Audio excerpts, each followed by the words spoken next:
As terms of his release, they said Combs would submit to drug testing. Prosecutors argued strongly against Combs' release. Prosecutors pointed to testimony from the trial in arguing why Combs should remain in custody. They said that his team did not contest that he was physically violent and a rampant drug user. In a letter submitted to the judge, the government said, quote, "A detention is mandatory following a conviction of this offense. The government has been unable to locate a case in which a defendant was released from custody following such a conviction." Y'all, things are getting real strange behind those prison walls. Whispers from inside say a nurse who's been treating Diddy just couldn't keep quiet. She allegedly got a look at his medical file, and what's in there is extremely shocking. We're talking about pages of STD records that Diddy never wanted the public to see. Now, these aren't just minor health notes. Word is the file includes long-term infections, and that's got inmates nervous. Because apparently Diddy's not just chilling in there. He's still got that same energy. And let's not act like this came out of nowhere. Folks had already been side-eyeing Diddy when he popped up in court looking different. Some even claim the weight loss is tied to health complications, like his body breaking down from something serious.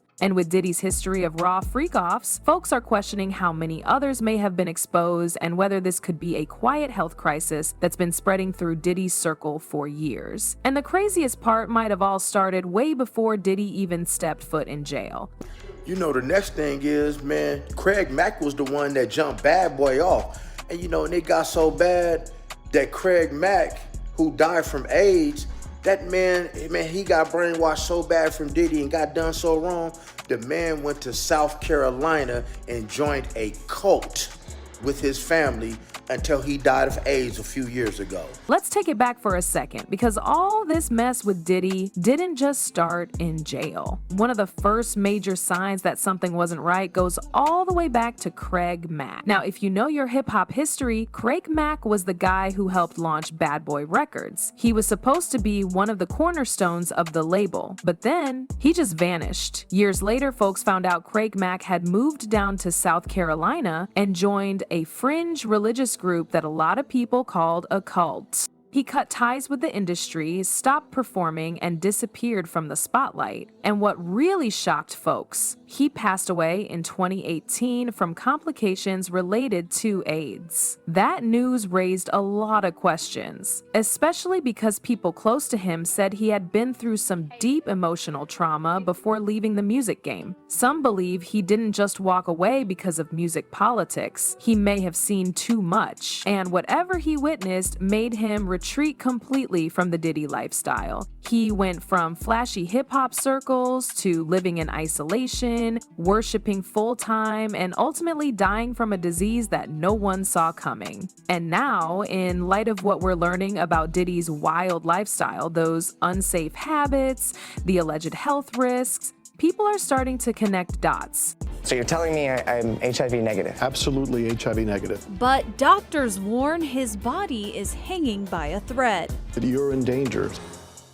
According to recent reports, a prison nurse who's seen Diddy's medical file claims there's more going on than anyone expected. We're talking about a file that's pages long, filled with not just routine checkups, but red flags. Allegedly, that report shows Diddy battling multiple STDs, including herpes and possibly even HIV. And once word of that file started making its way through the prison system, inmates started talking loud. Insiders say there's been tension in the facility. People are worried because apparently Diddy's not exactly keeping to himself. He's got so-called groupies even behind bars. And let's be real, protection isn't exactly easy to come by in there. Now, add this in, Diddy's dramatic weight loss. He looked visibly thinner in his latest court appearance, and it wasn't just stress or the food. Some are saying his body is showing signs of a deeper illness, the kind that doesn't happen overnight. That nurse's leech has confirmed what many suspected. The health scare didn't start in jail, but folks say the health scare didn't start inside jail, it just followed him there. Let's rewind to what was happening on the outside. If you've heard anything about Diddy's private parties, you already know they weren't your average Hollywood get-togethers. We're talking rooms full of women and men, wild group setups, no rules, and definitely no protection. When the feds raided his homes, they didn't find medical supplies or safety kits. They found over 1,000 bottles of baby oil, but not a single mention of condoms or any form of safe S tools.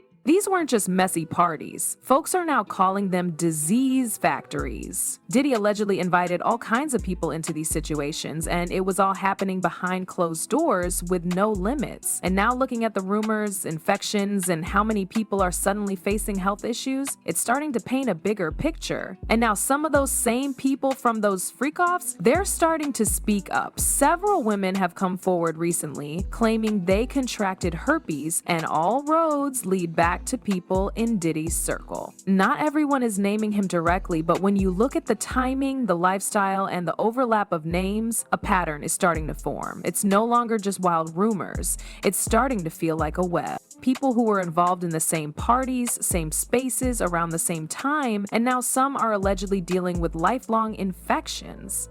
These women didn't just wake up and decide to talk. They saw the headlines, the court cases, the nurse leaks, and realized they might not be alone. Maybe this wasn't just a one-time thing. Maybe it was a system. And just when it couldn't get messier, Jaguar Wright decided to drop a nuke. In real black neighborhoods, so real black families could have that opportunity just like everybody else.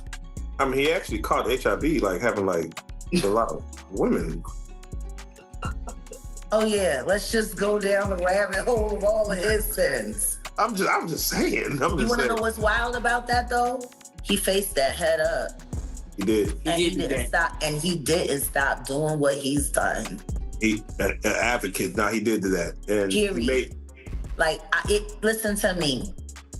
He faced that head up. How many dudes is running around undetectable, G? Come on. In the game. Man. Because I could tell you 20 right now that I could rattle off names. Now, if you thought the prison nurse story was wild, Jaguar Wright came in talking about this whole thing in one of her rawest interviews with Real Life Productions. Jaguar said Diddy has been living with HIV for a while now. And not only that, she claimed he's not alone. According to her, there's a list of 20 other industry men walking around infected. But here's the thing, she's holding that list close. She is keeping it for her own show. And while she didn't drop specific names during that interview, the top guests folks keep coming back to, and if those names do drop, Usher's might already be on people's lips. Let's go back to the Flavor Camp days. Usher was just 13 years old when he moved in with Diddy in New York. Usher himself told the story to Howard Stern. At first he made it sound lighthearted, but then Howard pressed him, and Usher's whole vibe changed. He started choosing his words carefully, admitted it was a curious environment, even said, "I wouldn't let my kids go to Puffy Flavor Camp." That line alone says everything. Now tie that in with the lawsuits Usher faced years later, lawsuits accusing him of knowingly infecting multiple women and a man with herpes. The timeline was messy, and when folks circle back and realize how young he was when Diddy took him in, it makes people ask, did something happen back then that shaped the chaos that followed? And it gets even darker when you bring up a name most people forgot, Jonathan Audi. Jonathan Audi isn't a household name, but for those who followed this story from the shadows, he's one of the first to speak out. A former adult actor, Audi made headlines when he completely snapped and shot up Trump's Dorado Beach resort in Puerto Rico back in 2018. Cops were baffled until he started naming names. In the middle of his meltdown, he claimed he had been coerced into encounters with both Diddy and Cassie. At the time, folks wrote him off as just another unstable guy in the news cycle. But in court documents related to the current federal investigation, Audi's photo was shown as one of the escorts Diddy had hired. So now, his story, which used to sound crazy, is being looked at in a whole new light. And this next one, this one really stings. Because it involves someone Diddy claimed to love, Kim Porter. Kim wasn't just another ex. She was Diddy's longtime partner, mother to his kids, and someone who stood by him through years of scandal and chaos. So when she suddenly passed away in 2018, the shock was real. Now, fast forward to recent whispers. A few insiders claim they've seen parts of her real autopsy report and it showed HIV positive. Let that sink in. Right when Diddy's secrets were getting heavier, the one woman who may have known the full story, gone just like that. And now folks are really starting to ask, is there a pattern here? Kim died from pneumonia, but there's the first coroner's report that said that she died. It was ruled a homicide, and they found toxins in her body to prove that she had been poisoned. You know, they have poisons that create heart attack and pneumonia-like symptoms. At this point, it's hard to ignore the pattern. There are more people tied to Diddy who either ended up silenced, broken, or just stopped talking completely. And now people are asking the real question: how many of these folks were paid to go silent? How many signed NDAs, took hush money, or got scared into disappearing?